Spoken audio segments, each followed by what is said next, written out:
కాంగ్రెస్ వచ్చిందంటే ఆ కాంగ్రెస్ జాతీయ ప్రధాని కూడా శ్రీ వెంకయ్య నాయుడు గారిని తెలియజేసుకుంటూ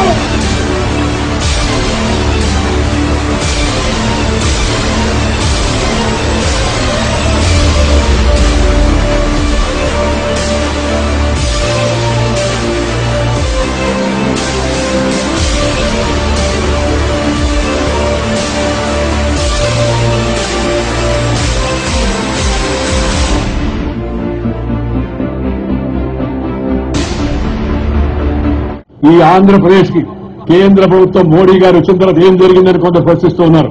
మిత్రులారా, మీ అందరికీ మనవి చేస్తున్నా, 13వ ఆర్థిక సంఘం కాంగ్రెస్ హయాంలో ఆంధ్రప్రదేశ్ ఇచ్చిన మొత్తం అంతా ఎంతంటే 89,82,000.